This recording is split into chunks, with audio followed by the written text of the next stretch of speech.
To be honest, this is our first official LinkedIn Lives. The aim is to really give you some tools and insights on supporting yourself with stress and anxiety, but more than that, actually to get to a place where you feel comfortable and calm and happy and thriving. That's the bigger aim we have. But we'll focus on the big blockers today of stress and anxiety. First up, I've mentioned this a bit earlier about the aim is to get calm and collected, not to just fight stress and anxiety. And so it's something that I think to frame the session would be useful is to think of it as stress and anxiety is not the enemy. And we'll get into exactly what that means. So just to frame and set you up in terms of the mood, let's start softening to these ideas. We're not going to try and fight stress and anxiety today, but actually explore them in a curious way. But first, who the heck are we? So I'll give it over to Shaun first to just give us a bit of an intro to his, and I'll ask you who I am, and then we'll share a little bit about Be Fully Human. Hey everyone, thanks for joining us today. And as Albert said, yes, some of you may know us, but we welcome everyone that is new today. So I'm Shaun. I'm the Human Performance Specialist in the Be Fully Human Collective. And I have met my stress response on many occasions and had loads of anxiety through my career, even as a coach and athlete. And I had to find a new way of being with it and not have one mode of operating and fighting and battling myself internally, where all I had was these skills of the athlete doing the harder, faster, stronger thing. And I soon came to realize that the performance world, the way it was structured, the way it was forcing me to chase external demands and outcomes through my athletic career, it really wasn't about health. It wasn't about health. And so my journey was really coming back to understanding what performance is really about and how can we do this in a more sustainable way that has less impact on our mental and physical health, but also how do we create a performance system that generates us energy as well so we can perform better for longer. And we don't run into any kind of nasty road bumps along the way. Obviously, there are those to deal with along the way.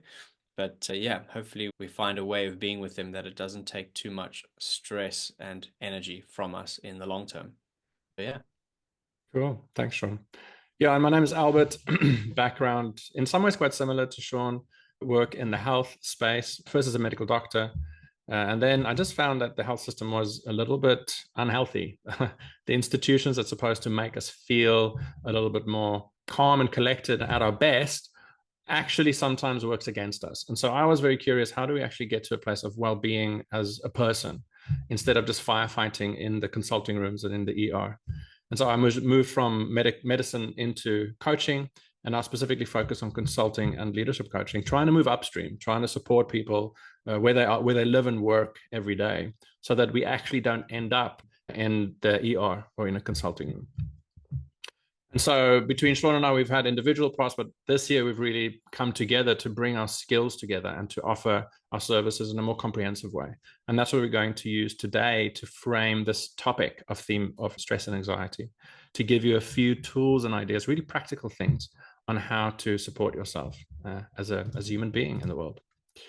So in terms of the background, what we do, we bring together all of our different fields of expertise: neuroscience, physiology, behavioral science.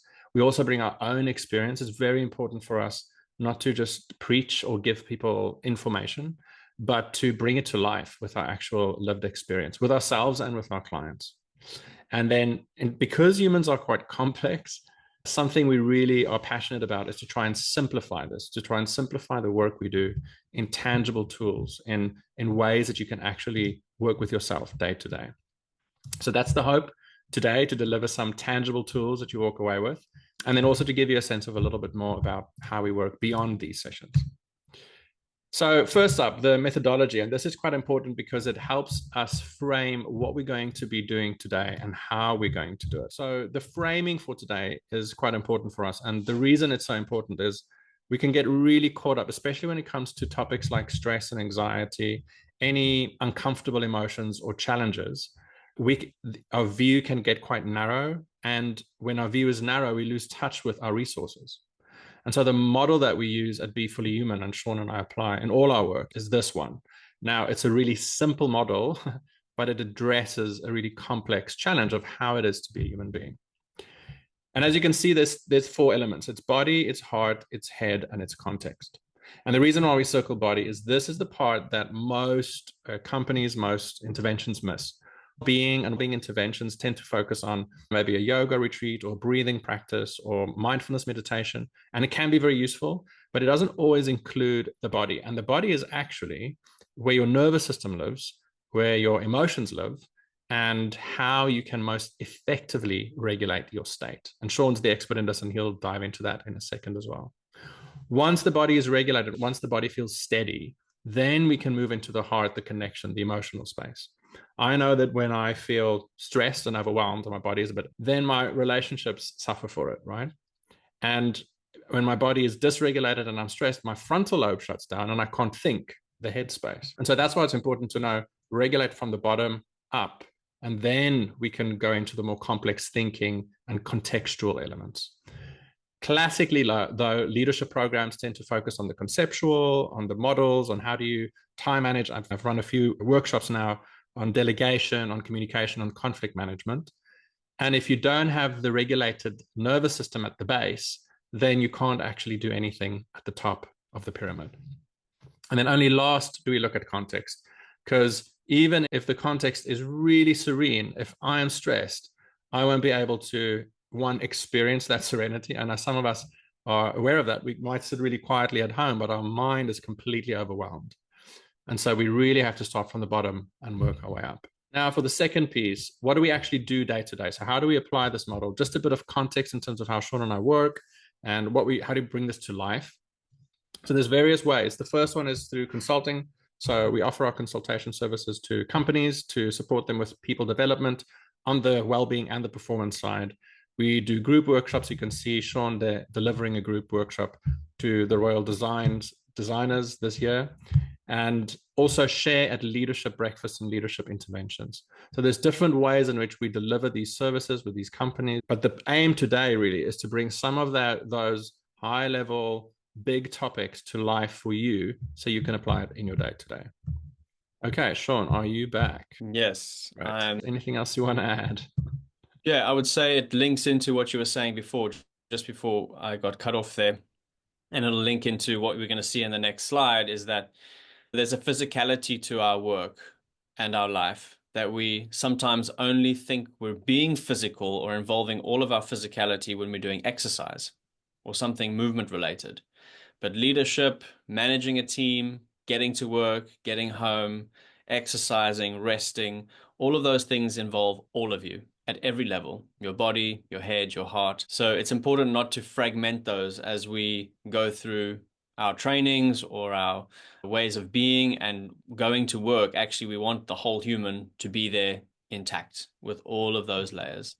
And that's really what we want to bring home today for you as well, in some respects, and showing how that all ties in and using stress and anxiety as a vehicle to show you, yeah, it is complex, but really it can be harnessed to get your potential out there. Instead of just focusing on the brain as we do cognitively, we're only really accessing 20% of our total capacity then. The rest of us, the 80%, we're not even tuning into. And I think that's, it's quite a shame. So yeah, let's and get that's to really that. the key. That's really the key Yeah. to give access to that more the full human being, which is why kind of the name is Be Fully Human. Yeah. Okay, so that's the preamble. Just for people that are online, feel free to add comments or questions as we go. We'll ask a few questions as well into the group. If there aren't responses, we might make some responses up and give you some examples from our own experience as well. But we'd really like you to get as much value from this session as you can. It's not just a broadcast, or that's not the intention. Okay, so into the actual topic, stress versus anxiety. So maybe for those that are attending, if you want to put in any comments of what you'd like to get from this webinar. And while you do that, Shaun and I will talk a little bit about just where this came from. Why did we choose this as a topic? Shaun, I think it was from our previous webinar, wasn't it? Yes, when we did the Neuro Hacks webinar last month, I think it was. You're more than welcome to check out that recording on YouTube, on our YouTube channel, or on LinkedIn.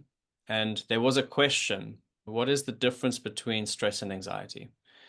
And we'll dive a little bit deeper into what that means for us in terms of physiology, but also how it affects our behavior or our performance. And maybe, did you ask them to put in the chat box already? Yeah, I asked them to put in if there's anything. There hasn't been any responses yet.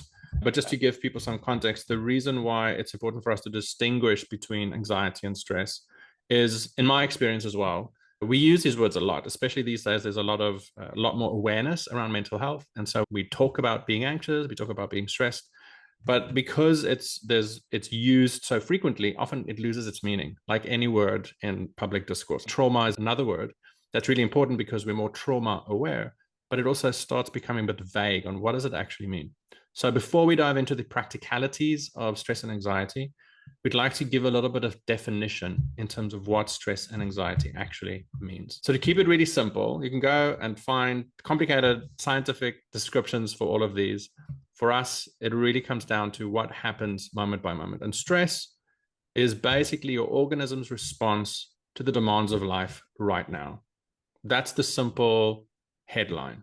Now, what that means on a physical level, Shaun, you can say a bit more about the Yeah. physiology of what that actually is.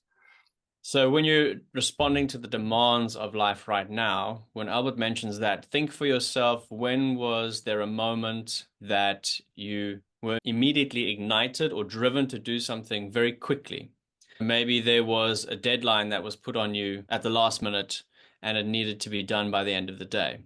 You're crossing the street and you have to move out of the way for the bike that's coming. So it's this instantaneous response by the body. So when your body kicks into the stress response, which is fight, flight, or freeze, you literally don't have any cognitive time to think about it. Your body just goes into action. And then only afterwards does the cognitive faculties come back online and say, okay, this is how I can manage myself in this situation. Most importantly, that this stress response kicks off very quickly, but you can come down and recover as fast. Yeah. It'll take us about 20 to 30 minutes to recover. And this is a direct, relate, understandable moment in time. When we think of anxiety, it's a little bit different. So this is a more prolonged stress signaling through the body that can go on, and it then can lead into other psychological and emotional levels in the body. Yeah. This is where the response can continue to ramp up, let's say. So we might not have a clear origin or starting point of where anxiety started for you. And I see this in a lot of my clients where it's happened for such a long time that there's so many layers to it. And we actually have to go like a little detective and figure out which layer is affecting which, but really trying to get to the core nugget of when this anxiety started. So it's really important to understand our relationship to these layers, but also how they're impacting us right now. Because in this layer, when we stay in this prolonged state of anxiety, then it really diminishes our performance. It diminishes our health longer term. And then basically the brain and the body tissues are swimming around in the stress chemistry for a longer period of time. But in both of them, and this is where the overlap can be confusing, is that the symptoms are similar. It's just the recovery time and the origin might be different. Yeah, and the other big thing is about the timing, which is why I think Yeah. anxiety tends to also feel less useful. Anxiety is an important emotional signal. If anyone's watched the latest Inside Out 2, it's a brilliant film about the function of anxiety. The challenge is it always deals with what ifs. It doesn't deal in reality, and so it's easy for the mind to start spinning into endless scenarios of what if this, what if that, and that can keep us in a really heightened state that we need to proactively manage. Yeah. Yeah. I would add to that in terms of that is a real or perceived thing. There's could be a real threat in the stress response, but the perceived threat that you could think of one thing and then you think of something that could happen within that little complicated state and it makes you more anxious about the anxiety you already have. So it's a little bit of a double bind and that can just build over time. But yeah, Yeah. this is also not a bad thing, I'd say. Let me put that Mm. into context as well. Our stress response is very important to keep us alive, and it's happening right now as we're sitting here. The amount of stress it's taking for us to keep ourselves upright against gravity, for instance. Our stress response wakes us up in the morning. We have a certain amount of stress to deal with when we do a workout or training muscles. There needs to be the right amount. Think of Goldilocks, just right. The Mm. right amount of stress allows our body and our systems to adapt. So we become more resilient, we become more robust, and we are then able to respond better to environmental stresses because of the training effect it gives us, let's say. Yeah, exactly. Cool. Which brings us to exactly that. So, how do we deal? How do we actually deal with the stress and the anxiety that is in our systems? So that it actually becomes that idea that there are friends, that are support, becomes true. So it doesn't feel like the enemy. So I'd like you to think, while you're watching this video back or while you're sitting in the audience, just think about what are some common pitfalls before we go into how do we actually deal with anxiety and stress. What happens in you that you tend to, how do you trip up? So, how do you tend to get either into a very worried headspace about what's going to happen with finances or the climate or your future? Or maybe sometimes you're quite stressed about the demands of your work. And then you have a mechanism or a way of trying to deal with it that doesn't actually work for you. And yet, that's the thing that you keep doing. It's quite interesting how we sometimes have mechanisms or reactive mechanisms in our system, and because we're used to using them, we just default back to them, even if they don't work. And so before we can actually learn something new, it's good to just catch ourselves. What is the mechanism that isn't working so that I know where do I need to reroute my pattern of behavior? So while you think about that, and maybe one of these resonate with you, and as they come up, you can maybe share the number in the chat as well and just share with us which of these numbers actually resonate. We're going to go through specifically 10 common pitfalls. Now, there might be more, there might be less, there might be quite a combination of these. Human beings are creative beings. We come up with new ways of tripping ourselves up. But these are the ones Shaun and I see in our practice almost every day. So, first up, this is the one line: I can figure this out in my head. Oh, I know this one. You think? Yeah, yeah. This one to me is a very common one because we're also conditioned to believe everything can be sorted out by figuring it out, thinking strategies. Mhm. The hard skills you even spoke of in leadership programs or managerial programs. The problem is when we think about it in a neurological or physiological way, is that when we're overthinking, we tend to then swing to or condition to go to meditation apps or use a thinking type skill or strategy to help curb more thinking. Yeah. Whereas So I we see this a overthink lot in about overthinking. exactly. That's constant loop, thinking about overthinking, and then you use a practice that uses cognitive faculties to think more about that or to figure it out in that domain. Whereas if you think about your head now, this tiny space compared to this very large space below the neck, to me that spells opportunity. And we'll see probably as these points go, I'll bring more of the body practices Yeah. in, and we're going to do some practices today as well. So yeah. Yeah, exactly. Yeah, so that's a common challenge. I see Andrew in the chat also mentioned a common pitfall is that you might be perceived by others in a negative or underperforming way. And that's very true, that we sometimes don't want to display or share or disclose that we are struggling, and it'll come a bit later and then we shut down. So we don't actually take care of our anxiety or our stress or our overwhelm as it comes up. The second one we often see is I'll deal with it when it hits me.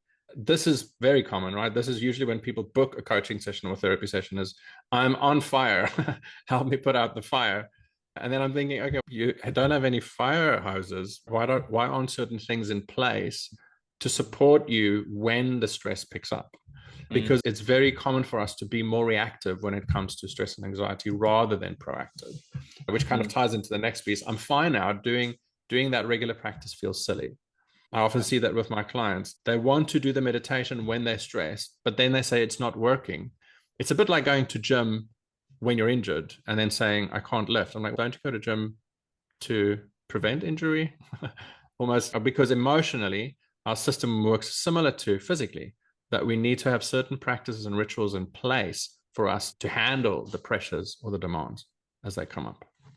Yes. Just the other one, I'm thinking of myself during my athlete days. It's a very reactive way, and we're conditioned by the medical system as well to only deal with it when something hurts.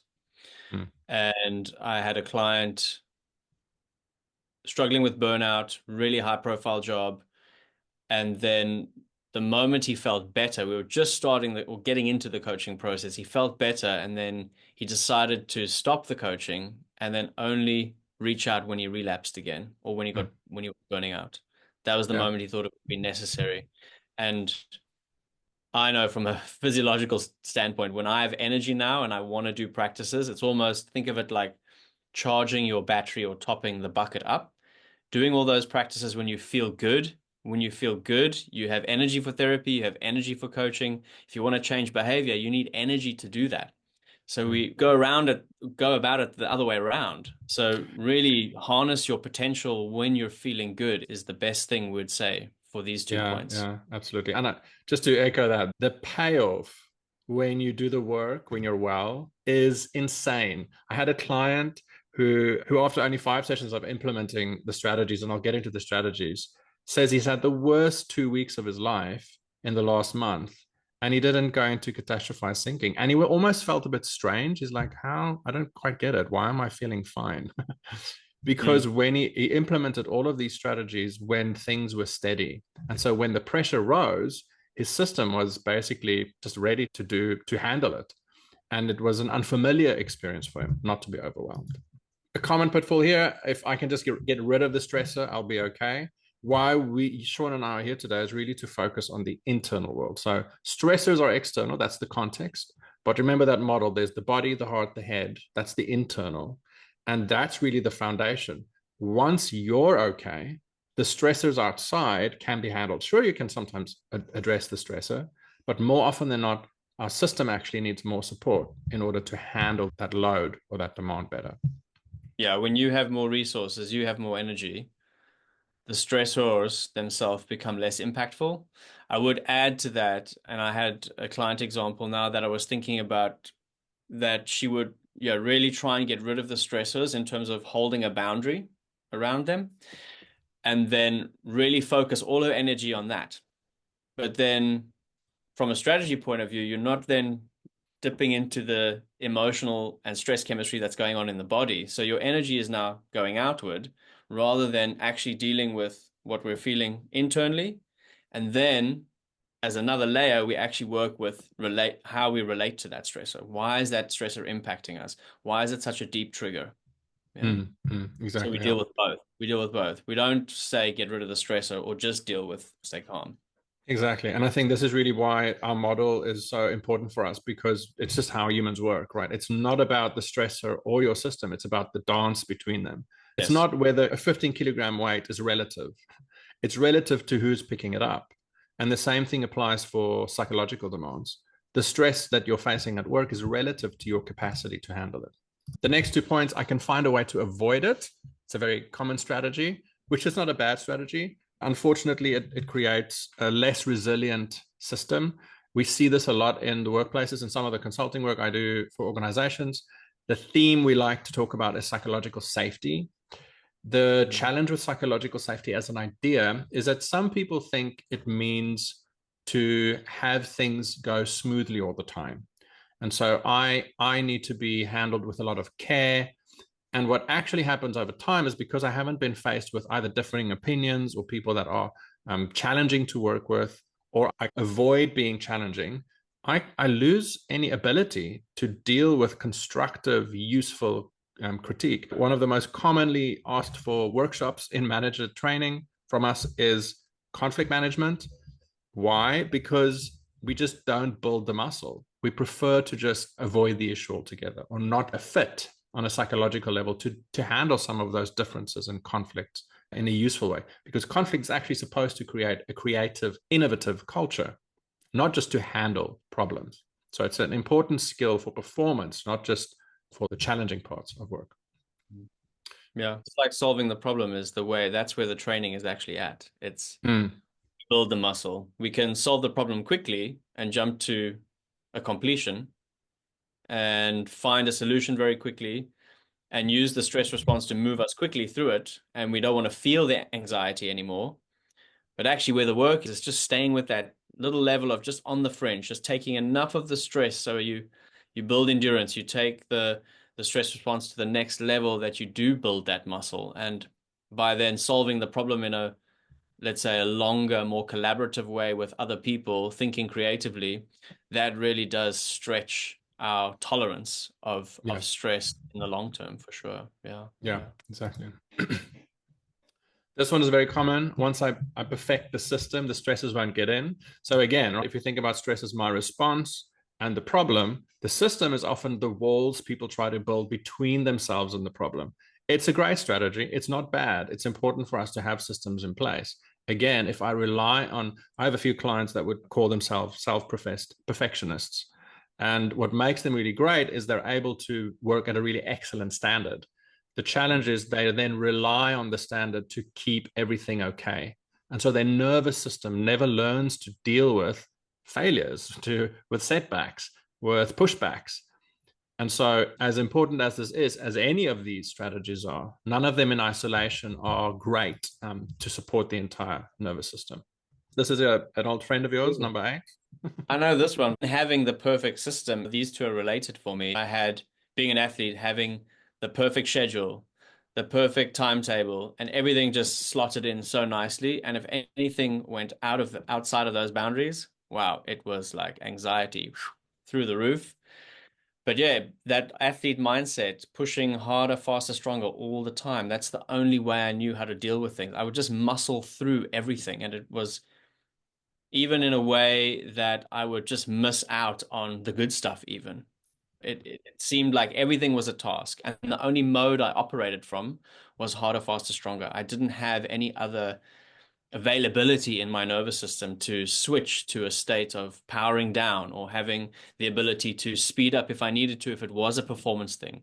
But really, I was in performance mode the whole time, and I dealt with relational concerns, emotional concerns, all with the performative mindset. And that's how I burnt out, and that's how I crashed out of my athletic career in my early 20s in chronic pain. And I was young at that time, but Mm. really just hitting the performance mode all the time didn't really serve me well in the long run. Yeah, yeah. Yeah, it only works again if we think of demand. Yes, we can push the demand, but we also need to have a break from the demand and we also need to take care of ourselves. It's really the whole ecosystem. And then we want to move into some strategies to support you. So just to wrap up the last 2 points, I don't have the time or the energy to focus on the basics now. Similar to it feels silly to do the practice when I'm feeling okay. I know it's hard.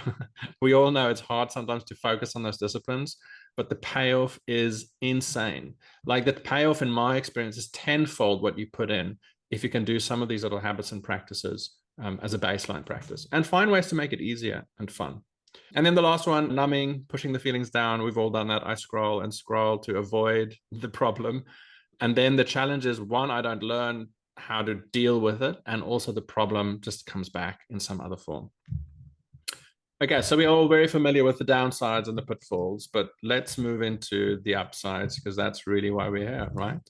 Be fully human approach, just to refresh our memories, the body, the heart, the head, and the context. And what we'll do is we'll take you through each of these sections in a really practical way, just to give you some ideas of what you can use for yourself and a way of thinking about it, right? So it's not about offering you one strategy, but actually putting all these ingredients together in your life and see what's your recipe, what's your unique patterns and needs that will actually support you. So to kick us off, Shaun, the body, you're the body guy. So that small example of, yes, I'm overthinking, I'm processing, I know I'm maybe a head type. We would also then, if we are a head type, we would choose head type cognitive practices. But actually, if we look at the science and we look at the neuroscience and the physiology, the body actually holds the secrets. I had a client where she was in design, high profile job, very fast paced, loved meditation, but was struggling with it. And all we did was change the sensation in the body. And we used a grounding technique by sitting, holding a kettlebell and just feeling that weight. And then her meditation practice became more nourishing. It was easier to ground herself and, yeah, ease the thoughts and allow a steady stream of these thoughts to flow through. So basically, with the body, in short, this is not an extensive list, but grounding techniques are very useful in terms of connecting to what our muscles feel like, walking barefoot, And it's really about connecting to the felt experience of what you are going through in this moment in time. So movement, not necessarily exercise. If we are stressed already, high intensity exercise or something like weight training might actually ramp up the stress response. So slower, more explorative movement where we're tuning into our way of moving or what shapes we're making with the body and how we're connecting to surfaces becomes way more nourishing, and it brings us down out of that fight flight mechanism and brings us into a more nourishing state. And we're going to talk about our Soma gym at the end of the call.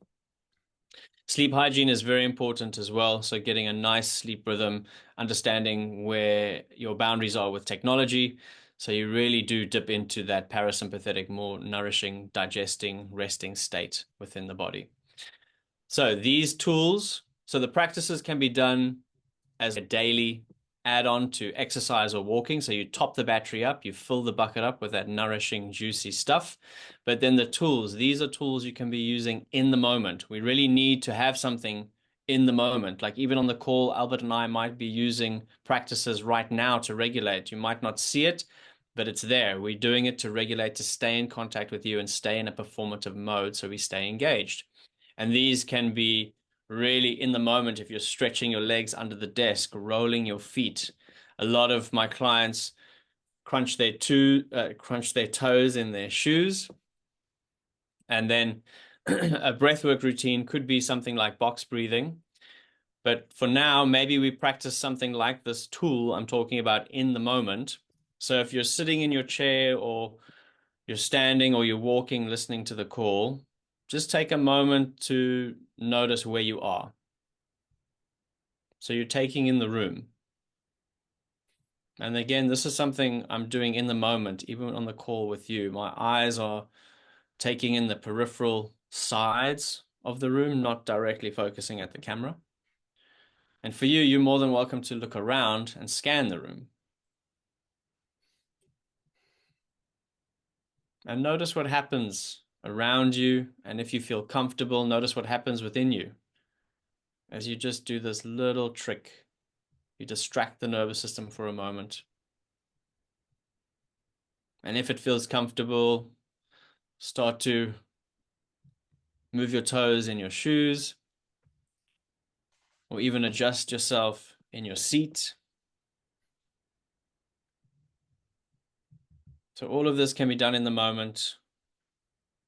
And I learned a good one from a client the other day where she really felt comforted or grounded when she connected with her knees. Place your hands on your knees and feel the bones. Just really slowly connect there. Just allow your hands to rest on your bones.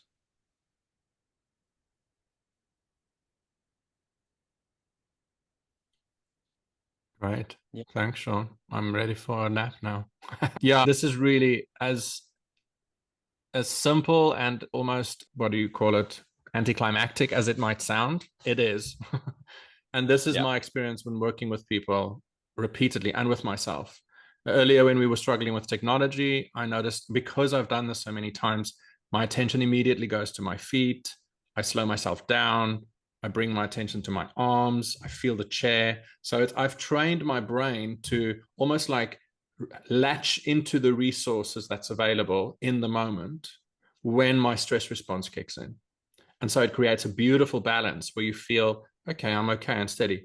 Often when we do public speaking, coaching, or training, it's the same techniques. We learn how to bring ourselves into our sensory experience. And my one client also uses the peripheral vision. He says he almost digs his feet into the floor with his toes when he does an event. And it helps him, right? It's a physical resource. Your body actually gives you to say, I'm safe, I'm steady. Cool. So these are a few simple techniques. If there's any favorites, you're welcome to pop them in the chat, or if you have any questions about them, you're welcome to ask. So that's the body, that's at the base, right? And often the base is enough. Often that's all we need in the moment. We don't need to work at all levels. But just to bring some awareness to the other parts, practices that on the heart level or on the emotional level support us. The first one is gratitude journaling. There's so many studies about this. They've actually done a study that showed I'm going to get it wrong, but the premise is going to be true, which is that people had a immune response when they did gratitude journaling for about, I think, 6 months, their actual immune system got better. And the reason is because you are changing your mind to focus on something else, your physiology follows. And so your physiology doesn't secrete cortisol and stress hormones and wears you down. It actually releases all of the good hormones that keeps you healthy. And so just by giving you that mental habit of focusing on what you have, what I often say about gratitude journaling is don't write what you should be grateful for. That's where people sometimes get it wrong. Oh, I should be grateful for my health. I should be grateful for my, but it's more, what can you write that actually you feel a sense of enjoyment, nourishment, or gratitude for? So I feel in this moment really grateful if I think back of that lunchtime and I could walk in the sun. So I take my mind into the experience and I go, that's good. And so I'm, in a sense, bringing that experience back into my body. Andrew mentioned Shoma Gym. Soma Gym is a good practice. Thanks, Andrea. We'll say more about that. Georgia mentioned breathing practices, taking physiological sighs. Yes, sigh is a big one, or a yawn. Really, let's Yes. Yeah. destigmatize yawns. Yawns are the nervous system's way of resetting. Shaun, you want to say something? No, I was just saying the person's name, Georgina. Georgia, yeah. Georgia, yeah. Yeah. The yawning is a great one. No, I know when people are resetting in the room at Soma Gym, when they start yawning and they start stretching and they really want to just get all the stress out of the body and the muscles actually lose that stress tension. So yeah, Yeah, great yeah, example. yeah. Yeah. Yeah, and really giving your body that permission to do what it feels it needs to do. Like when Shaun talks about yawning and stretching, I can feel my body wanting to do that. So sometimes it's important to just listen to what the body wants to do. But okay, enough of the body. We're back in the heart space.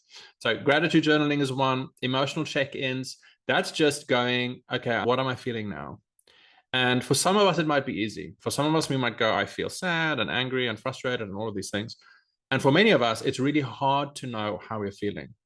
But it's really important because it gives you almost a sense check. And how I often do it is I go, just heart, how are you feeling? And then you listen as if your body or your system will give you a response. If you start that conversation with yourself, that internal dialogue, you'll be surprised how often your body, your heart, your inner self will give you a response. Will say, I'm tired or I'm frustrated. And you'll be like, am I? Because you haven't paid attention to your inner experience. When you slow down and check in, it offers you something, and then you can do something with that. And then the last one is connection rituals. It's making a connected time, either with a therapist, a coach, or a friend, that is actually about how are you, not just how you're doing, but how are you really doing? What's going on? How can we build that relationship around stress or anxiety or difficulty? In the moment, once you've practiced tuning into the emotions, you can also tune into that in the moment. When you feel anxious, sometimes if you ask yourself, what else am I feeling? You'll actually get a few more words, a few more emotions come up. And so you have more material to work with and to support yourself with. So yes, we have the baseline practices, but the baseline practices really enable us to move into the intermediate practices.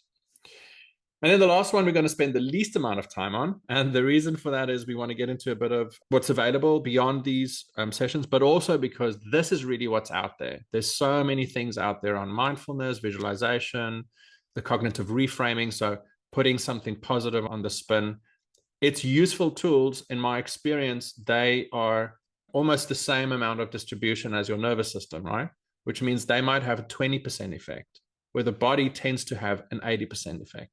So these are good to layer on top. One of my clients is also a head-based client, and he actually used this tool at the bottom, which is the circuit breaker. And he said he gets overwhelmed. So he starts thinking, overthinking.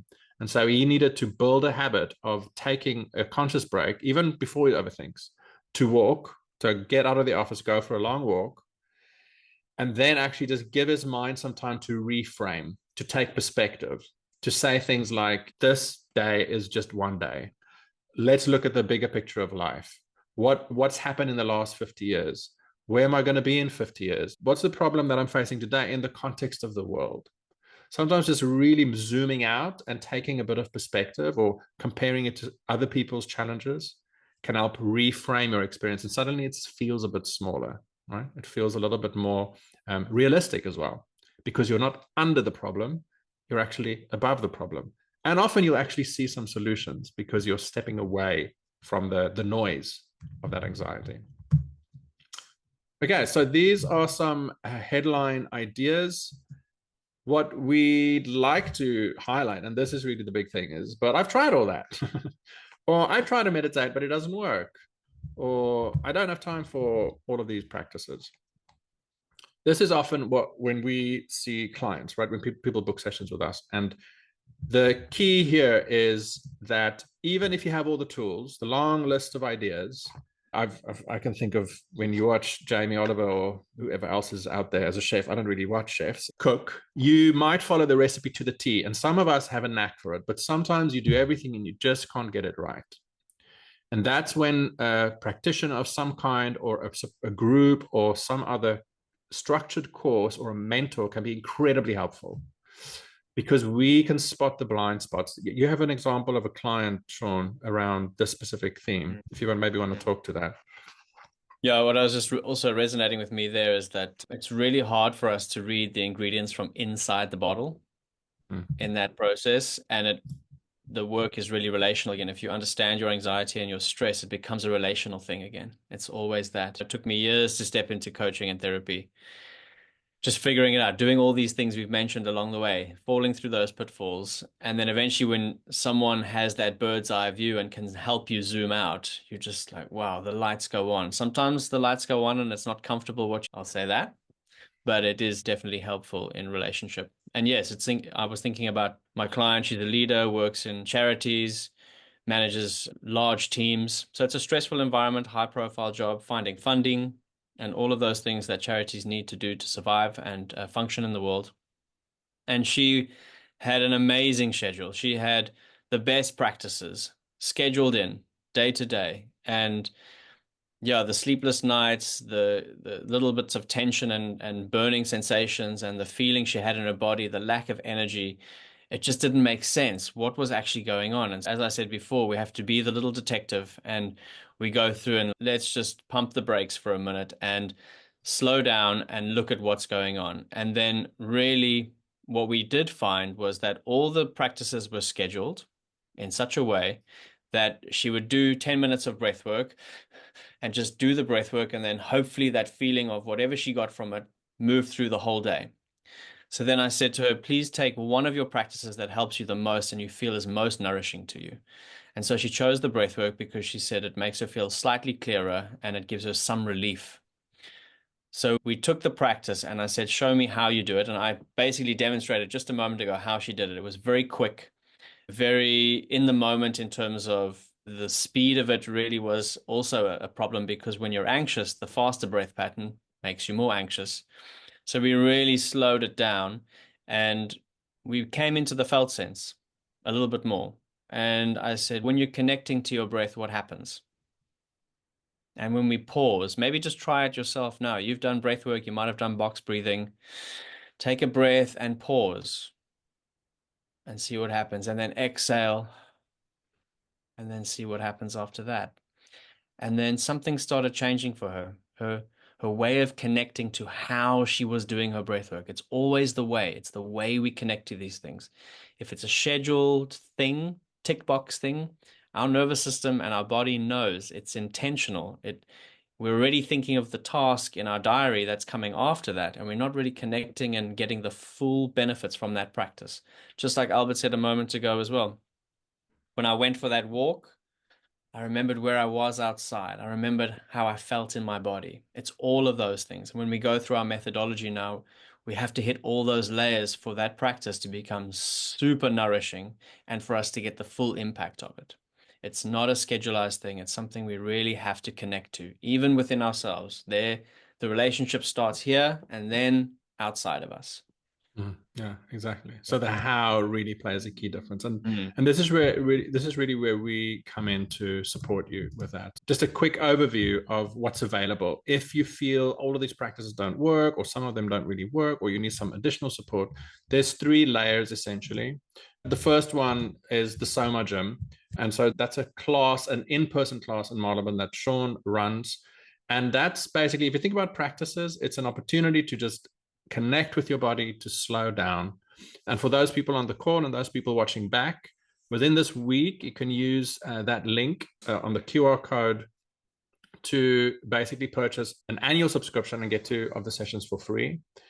And for us, that's really a sign of investment. A big thing I often think of, and this has been my experience when I signed up for mentorship programs, is when I'm a little bit hesitant to sign up for something, I need to also see in what am I actually doing? Am I paying for the class? Am I doing the thing? Or am I investing in it? And if I'm investing in it, how am I going to come to that thing? It's a really important part of the process that we can sometimes do the practice, but not be invested in it. So whether or not you sign up for the gym membership, it's important to also go, well, am I actually applying this with the intention that it's there for? So that's the one layer. It's to attend these classes on a regular basis, about once a month, and get that priming of your nervous system in your body. The Yeah, I would second say one is, go for I'd it. say that on the Soma Gym, that's the one where, as we've said before, is where you're actually charging the battery, you're topping things up. When we think of exercise and all the other things we do, it's not a judgment, but I found that out with exercise and working out and doing all those things. We're actually spending energy. And these are the exercises and routines and processes or rituals that we actually recoup energy. We've got a Mm. way of finding energy and getting it back into our bodies rather than spending it all the time, as it is with this output culture we have. So yeah, Yeah, I'd say that exactly. for the summer gym. Yeah. The second way is a more structured program. So that's our How to Human program. We ran one this year and it's really exciting. We're doing our intake in 2025. We can dive into the details of that. If you reach out to us, we'll also reach out to you after this just to remind you of this. But essentially, we'll give you the special offer within this week if you want to sign up to the group coaching. And how it's structured, it's basically a small group of people that will meet on an 8-week program. It's about 3 sessions. And then you have online content in between and a very intimate, tight-knit group where we take you through this entire cycle. So in a sense, what we're doing, if you think about what we did today, we covered the ingredients of body, heart, and head. But in this program, we give you the opportunity to learn the skills of bringing it together for yourself. Because what works for Shaun is not going to work for me in the same way. And this is an opportunity to experiment. It's a bit like chef class, right? You're actually learning how to finesse your own techniques and how to make it part of your life. We can know what's good for us and we can know what helps, but it's important for us to also know how to bring it to life in a way that we enjoy. I've only in the last year learned to really enjoy moving my body and not just gymming, not just, I'm going to be stronger. And so learning to discover these new ways of being with ourselves that's really what we're about. That's what's important for us. Not just to get better, but to enjoy it, to enjoy the journey. That's the second offer. And then the last one is our one-to-one coaching. And this is what we tend to offer for our CEOs and our leaders that want that tailored one-to-one support. So that's basically all the content you get in the How to Human program, except you get it at the next level because you'll get all that content and then one-to-one time. In my experience, this is something that I've noticed with my therapist. Even though I've done loads of therapy and I've done loads of work and I understand what I'm doing and I know the knowledge, he has the ability to spot that one small thing that I just can't see. And that's the value of one-to-one support. Our one-to-one clients often come to us for that finessing to really hone their performance. It moves then beyond just surviving into also elevating your performance, where we turn things like trying to get over the stress into going, okay, how do I harness the stress and the anxiety and the energy in my system to actually hit that new goal, to land that deal, to have that really powerful client experience. So this is the other option. It's a 3-month program, 6 contact sessions, and all else included. And we can send all the details afterwards if you want to reach out. Yeah. And so if you're interested in any of these, you can click on the links. If you would like, we then have a code you can use for the discount. So you can drop us a message either on LinkedIn or in email or in WhatsApp or anywhere where you have contact with us. We'd love to support you. We've got this next week to sort out the details. And if you have any follow-up questions on this, I know because of LinkedIn Lives, all the little bits and pieces of technology, we might miss each other in the messaging. So what I'll do as well is just maybe pop in the LinkedIn Lives an email address you can reach out to as well, unless you can just reach out on the LinkedIn platform. Yeah, and I think that's about it. Shaun, anything else from your side that you'd like to share? If anyone else has comments, I also want to give people those last 2 minutes to grab a glass of water for the next hour. Yeah, I would just say, yeah, this was fun. And I haven't seen another human or the chat box. So I hope you all had fun too. And yeah, thank you, Albert. But we'll definitely see you at the next one. Yeah, thanks, Shaun. And thanks everyone for coming. And for those who are watching it back, yeah, feel free to reach out. We'd love to hear your thoughts. Have a great and calm and steady day.